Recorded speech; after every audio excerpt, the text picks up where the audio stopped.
na hakuna zaidi yako.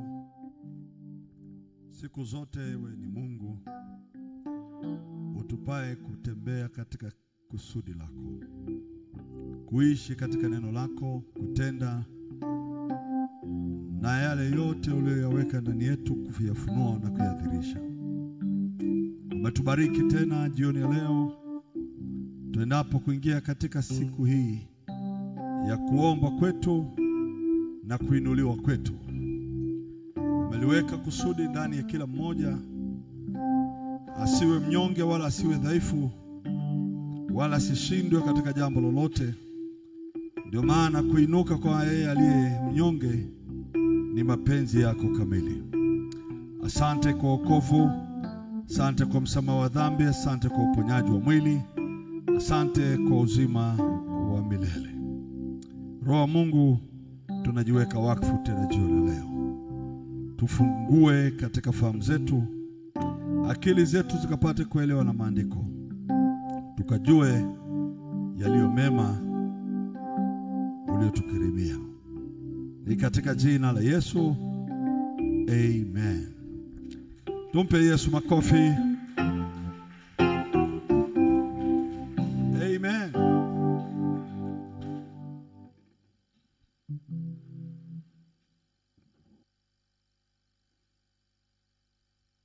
Shalom. Ni jioni nzuri. Tunaenda moja kwa moja kwenye kusikia neno fupi litakalotuongoza kwenye neno la kuomba kwetu, ambalo katika hilo litatusaidia jinsi ya kuomba. Jana tulisema Nehemia aliomba, amen, lakini hakuomba kwa sababu alikuwa na shida. Na watu siku hizi wanaomba wakiwa na shida, lakini wakati hawana shida hawaombi. Nehemia yeye aliposikia ndugu zake Yerusalemu hali yao ni mbaya, na Yerusalemu kuta zimebomolewa na kutiwa moto, aliamua kuomba. Yeye mwenyewe akiwa katika nchi ya ugeni, lakini katika raha ndani ya Shushan Gomeni, yani ikulu, akiosha au akitengeneza makazi ya mfalme na kumhudumia mfalme. Hakupungukiwa kitu, lakini aliomba. Amen. Sisi tunaomba. Bwana asifiwe sana. Nanielewa watu wa Mungu. Hatuombi kwa sababu tu tuna shida, tuna njaa, tuna vita. Tunataka kuomba. Yaani kuomba, Yesu hakuwa muombaji kwa sababu ana njaa, eti ana shida au ana vita. Hapana. Yesu hajawahi kuwa muombaji kwa sababu mapito yake magumu, kwamba Mungu amsaidie. Hajawahi kuwa hivyo. Yeye vyote vinatoka kwake, na kila kitu kimeumbwa kupitia yeye. Kwa kuomba kwake kulikuwa sio kwenda kuomba Mungu nisaidie, na sio kila maombi ni Mungu nisaidie. Lakini pia tunaweza tukaomba kama maandiko yanasema kwa ajili ya wengine wenye shida na mahitaji. Kwa mfano, Mathayo sura ya 8 inasema hivi. Bwana asifiwe. Haleluya. Mathayo sura ya 8 mstari wa 5.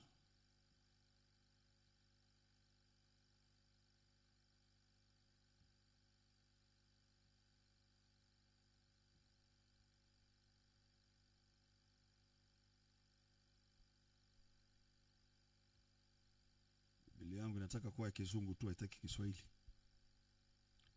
Bwana Yesu asifiwe. Tunaenda sawa kanisa? 8 mstari wa 5. Hata alipoingia Kapernaum, akida mmoja alimjia akamsia akisema, mtumishi wangu amelala nyumbani mgonjwa wa kupoza, anaumwa sana. Yesu akajibu, nitakuja nimponye. hakuwa yeye ndiye mwenye shida. Hakuwa kwamba akida yeye ana maisha yake, ana kila kitu, hajakosa chochote, lakini alikuwa na mtu mgonjwa. Mgonjwa mwenyewe hakuweza kwenda kwa Yesu. Mgonjwa mwenyewe hakusema niombewe. Mgonjwa yuko kitandani, anaumwa sana, hali yake inawezekana hata kuongea alikuwa hawezi. Lakini akida ni kiongozi wa serikali ya Kirumi, ana kila kitu nyumbani, ana afya yake nzuri, lakini alichukua mtu aliyekuwa mgonjwa. Kimwili mgonjwa yuko kitandani, lakini yeye hakumwacha kitandani. Amen. Hakumwacha kitandani, alimbeba, alimtoa kitandani, alimpeleka kwa Yesu, alimkabidhi Yesu mgonjwa. Hatuna haja ya kumuomba Mungu kwa sababu tuna shida tu, lakini tuna watu tunaweza tukawachukua pia. Amen. Tuna watoto wetu hawawezi kuja kuombewa. Tuna ndugu hawawezi kuja kuombewa. Hawajawahi kukutuma uniombee. Sio lazima kutuma uniombee. Amen. Watu wa Mungu si sawa? Sio lazima atume maombi. Napitia lakini naona tunaweza tukawabeba hata kama wako wapi. Haleluya. Mimi naamini kipawa kile ambacho unacho kwenye kuomba kwako, namba moja, kitampata Yesu kwa sababu ya mwingine. Haleluya. Hapo wamuoni kwamba tunaweza tukampata Yesu kwa sababu ya mwingine. Okay. Inawezekana na mimi nimebebwa na mtu mahali sikujua, nikaombewa, sijatuma maombi, lakini nikajibiwa. Muujiza sikujua umetokea wapi. Haleluya. Sema amen, amen. Martha na Mariam wakasema, ndugu yetu Lazaro anaumwa, tutume watu wakaende.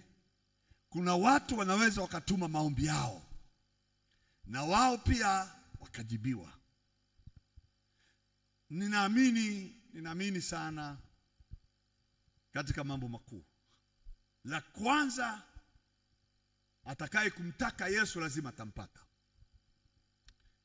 Kama maandiko yanasema nitafuteni mtaniona. Amen. Hakujawahi kutokea anayemtafuta Yesu akamkosa forever. Hajawahi kutokea. Haijawahi kutokea masikini, kipofu, yoyote aliyemtaka Yesu alafu akamkosa. Haiwezekani. Bwana asifiwe. Namba mbili, huwezi ukampata Yesu ukakosa majibu. Haleluya. Haiwezekani kwa herufi kubwa. Huwezi ukamtafuta ukamkosa, lazima umpate. Siri ya kupatikana kwake ni rahisi. Namba moja, mtu akikuombea anapatikana. Namba mbili, ukijiombea mwenyewe unampata. Alishawahi kutokea mtu mmoja akajiombea mwenyewe, alikosa wa kumwombea, anaitwa Lazaro. Lazaro. Hapana. Yule kipofu anaitwa nani? Bartholomayo, mwana wa Timayo. Jamaa hana macho, lakini ana mdomo.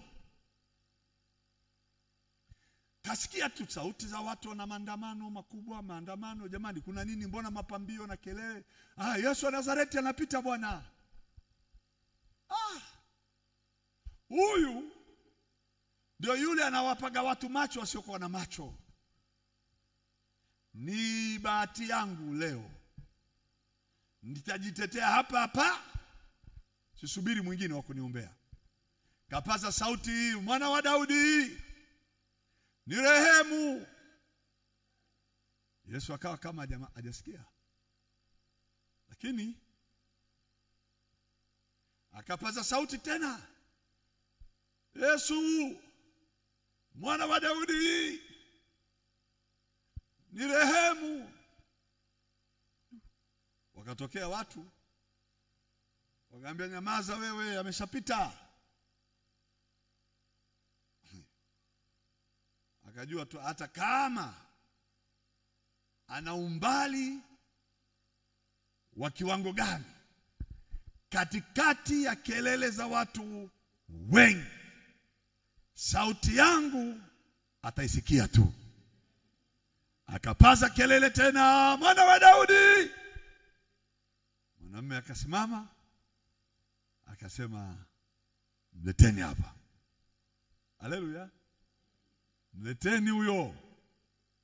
Jamaa mmoja akamwambia, jitie moyo bwana, amekusikia. Inuka twende. Akasema, sisaidiwi kwenda, naenda mwenyewe. Alikuwa amelivaa koti linamwambia, wewe ni kipofu ombaomba linalotolewa na serikali ya Kirumi. Akajua, mimi sintakuwa ombaomba leo, sintabaki tena kipofu leo, sintakuwa maskini tena leo. Akalivua lile koti akalitupa. Sijui kama kuna mtu alilichukua lile koti mwingine. Mimi nafikiri kuna katika watu waliwahi kukimbia, ile koti lilikimbiwa. Akajipeleka mwenyewe. Akaulizwa neno, unataka nikufanyie nini? Jamaa anajua maombi yake ni nini bwana. Amen. Anajua kujieleza. Nataka kuona bwana. Kumbe umaskini wake ni kwa sababu hana macho. Maandiko yanasema Yesu akamjibu, pata kuona. Macho akafunguka, naye akasema, naona. Naona. Hakuhitaji watu wa kumsaidia kumuuliza maswali, alijisemea mwenyewe, ninaona. Akamwamuru Yesu, usiniache, naenda na wewe. Yuko mwingine. Amen. Alijua shida alionayo, lakini hakuwa na uwezo wa kujielezea. Ila alijua kumpata Yesu sio jambo gumu. Amen. Lakini jinsi ya kujieleza shida yake iondolewe ilikuwa ni changamoto. Kwa hiyo hakufungua kinywa, na akajua jinsi ya kupokea hitaji lake. Akasema hivi, nitapita nyuma ya mkutano, nami nitagusa vazi lake tu.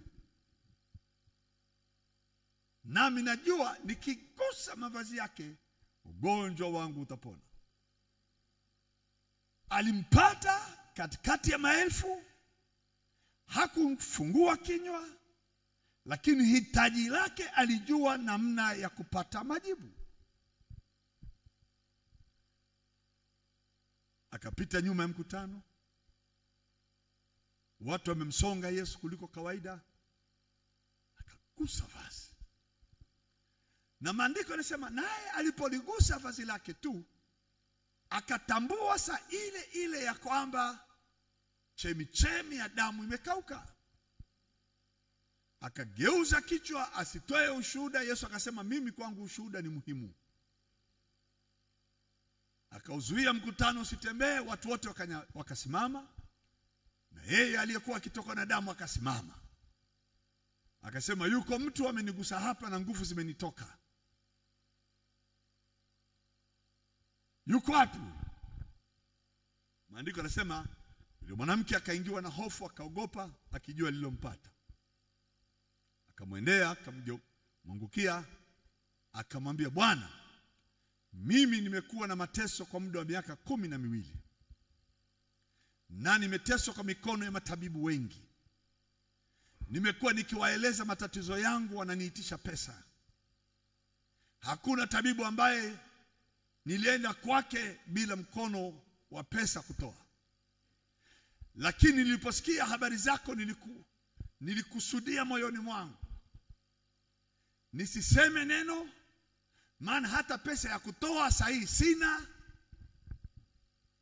Nisije nikaitishwa pesa nikakosa uponyaji. Sahihi nimekuja kwa imani. Na imani niliyokuwa nimesikia habari zako, nilijua nikigusa pindo la nguo yako ninapona. Maana nimegharamiwa mali zangu zote kusinifai kitu.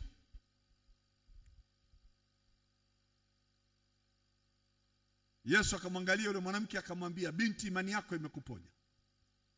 Nenda zako nyumbani kwako kwa amani, usiwe na msiba wako tena. Akapokea majibu, na hakupokea tu uponyaji. Akaenda na mingine ambavyo hakupeleka kama maombi. Yeye shida yake ilikuwa ni, Mungu niponye moyoni, niondoe kwenye magonjwa haya. Lakini Yesu akamwambia, binti, nenda kwa amani, wala usione msiba wako tena. Akaondoka pale, anayo amani, anao uponyaji. Alikuwa hawezi kurudi nyumbani kwa sababu ya ugonjwa, akarudi nyumbani. Haleluya. Sema amen, amen. Kuna mgonjwa mwingine, sijui ni mgonjwa aina gani, huyu alinifurahisha sana. Haleluya. Mgonjwa huyu alipokea uponyaji kwa kutengeneza kesi. Maana ugonjwa wake ni ugonjwa wa kesi.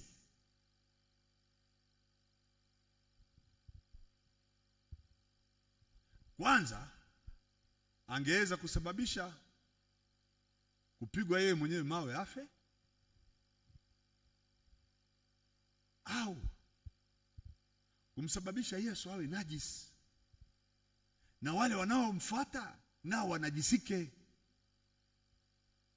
Ndugu yangu, ukipewa mdomo fungua, unaweza kukupa majibu. Amen. Alipomwona Yesu anapita mjini katika njia za mahali ambapo yeye ametupwa ili watu wasimuone, ili watu wasimkaribie,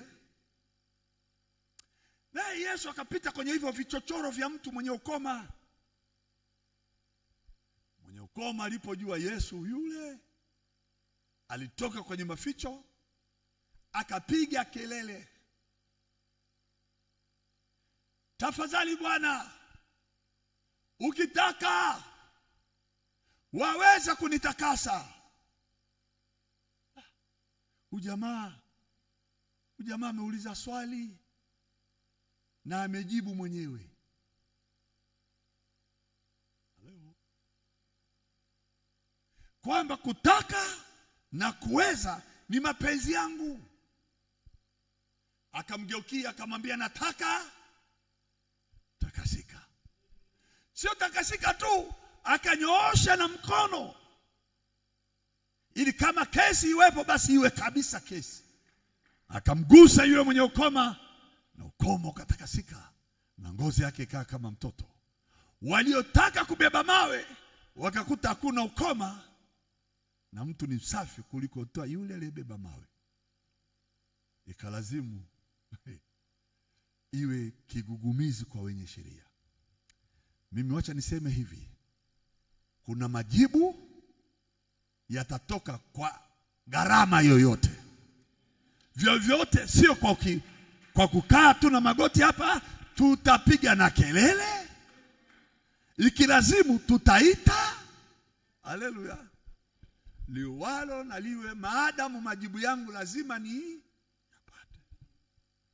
Vyote lazima. Kuna majibu mengine yalichelewaga. Lazaro ndugu yetu na rafiki yako hawezi, mpaka jamaa anakufa. Amen. Mpaka na jamaa anafanya nini? My God, jamaa amekufa.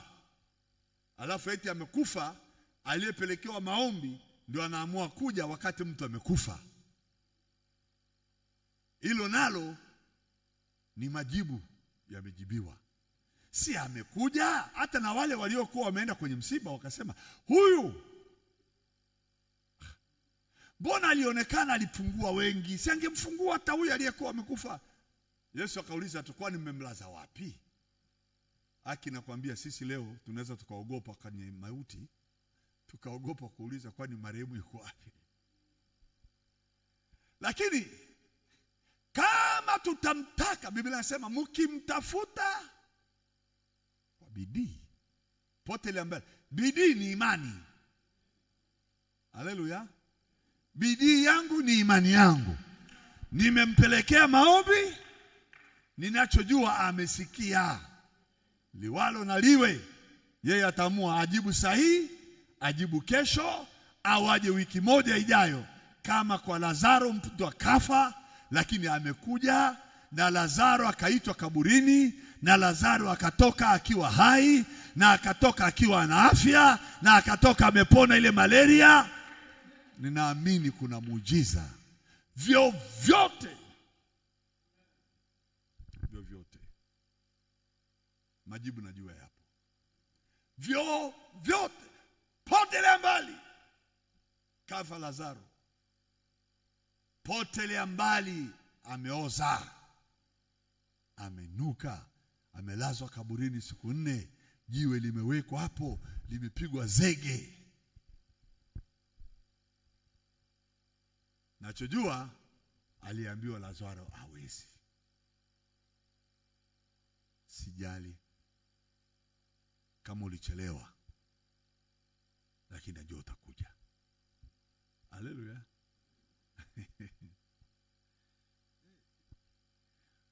Kuna mwanamke mmoja nilimuona akifurahia. Ana miaka 48. Kachelewa kuolewa, kachelewa kupata watoto, hana hata mmoja. Katamko ana nuksi, wewe ulilogwa, viwetu anaolewa wewe uolewi. Alafu haitoshi, akijiangalia kwenye kioo hana sura nzuri. Anasema nakataliwa kwa sababu sina sura nzuri. Wazazi wangu walinichanja uso. Kuna zile kabila ukichanja uso, wazazi wanajua ndio umekuwa mrembo, lakini ukija mjini kumbe unachekesha.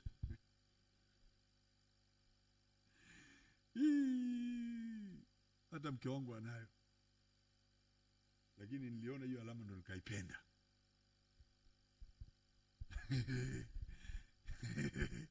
Wengine nyinyi mnaangaliaga vingine, mimi nikaangalia kale kalama, kalama original. Akiwa hivyo na umri huo, afisa mmoja akatokea akapenda ile alama. Aliambiwa, wewe Mungu ameshakusahau.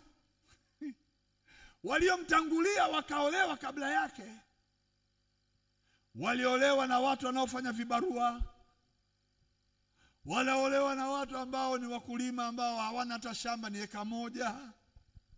Wengine wanaendesha basikeli, hawana gari. Yeye akatokea liafsa la serikali, lina magari hapo nje, linaendeshwa na mtu wa serikali. Amesimama madhabahuni, anaona yule mwanamke amekaa pale, ile sura ile ikamvutia. Haki nakwambia akili yake ikahama. Liwalo na liwe, nitamuuliza mchungaji, kwani yule mwanamke mwenye alama za usoni ni mke wa mtu au nani? Mchungaji akasema, yule hajaolewa Hata hivi karibuni ameniambia acha akae kama mtawa, maana amekata tamaa. Mwambie sahihi tutangaze harusi mara moja, maana moyo wangu umefutwa na yeye kuliko mwanamke mwingine. Majibu yanaweza yakaja, hata kama yamechelewa yatakuja tu. Potelea mbali, kuna watu wanaombea watoto wao, kuna watu wanaombea ndoa zao, kuna watu wanaombea kazi, wanaombea hawajafanikiwa. Bwana hajawahi kumwacha mteule wake, atamjibu hata kama amechelewa. Atamjibu tu. Kwanza ilipotangazwa harusi kwa mara ya kwanza kanisani, hakuna aliyeelewa kwamba mchungaji amekosea.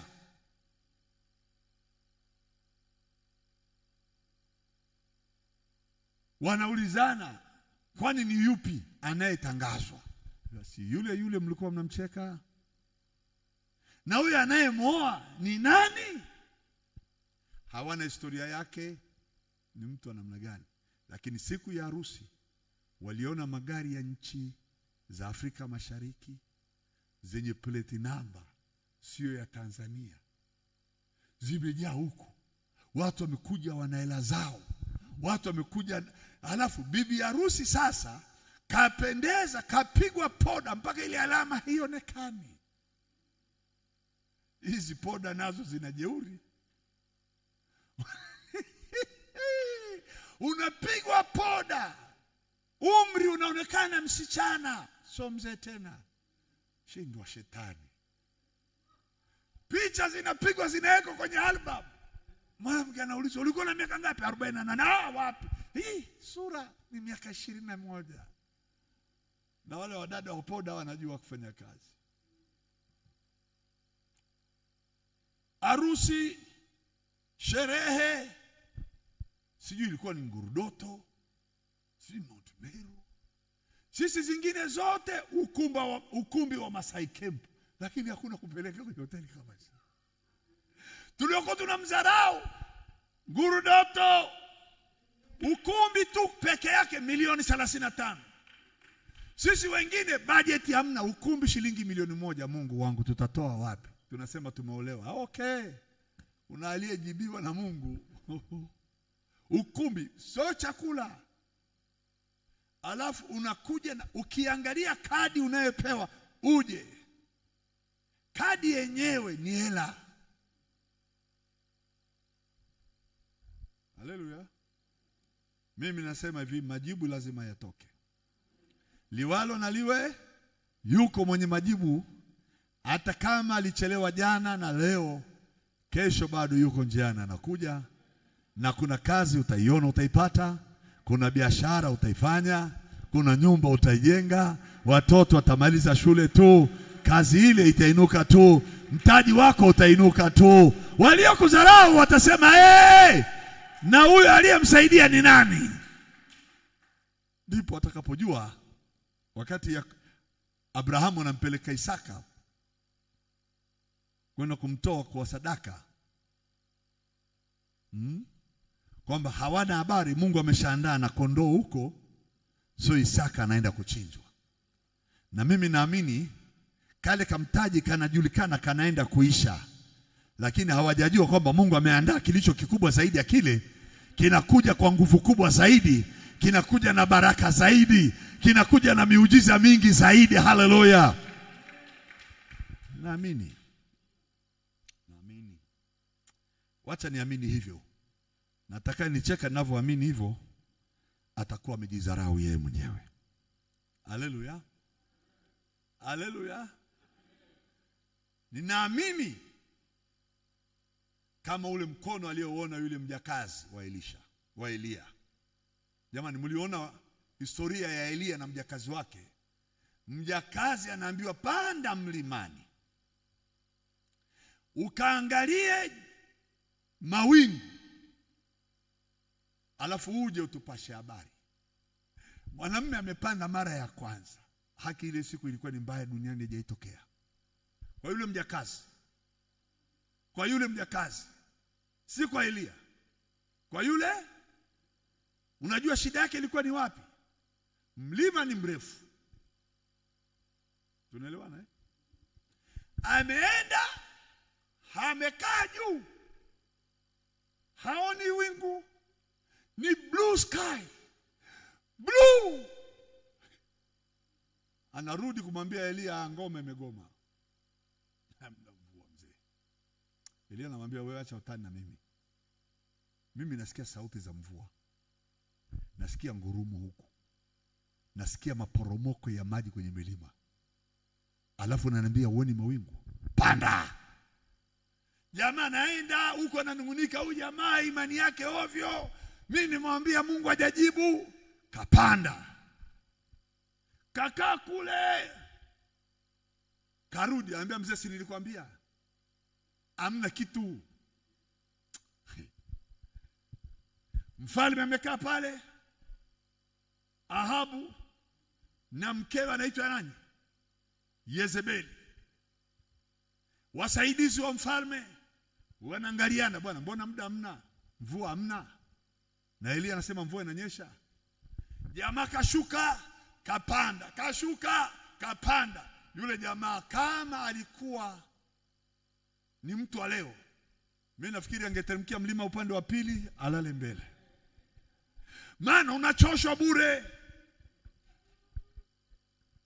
Wewe panda shuka, panda shuka. Mnajua maana mlima jamani? Wacha na mimi nitapanda mlima. Nitashuka.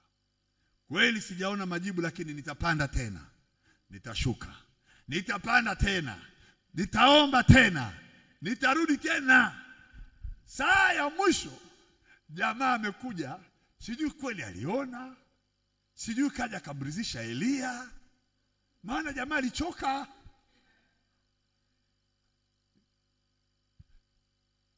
Bwana mzee, yani ngoja nikwambie ukweli. Sitaki nikutie katika shida yote. Hii mara ya mwisho nafikiri alikuwa anamtia Mungu, anamtia Elia tu. Anamtia moyo tuondoke hapa. Elia uchukue hatua nyingine. Akaambia nimeona tu kawingu kama mkono wa nani? Wa mwanadamu. Wewe kuna mawingu gani kama mkono wa binadamu? Kama sio jamaa alikuwa anamdanganya Elia. Ili amechoka. Elia akageuza maneno hapo hapo akamwambia mfalme, oh my God, oh my God. Panda farasi sahi.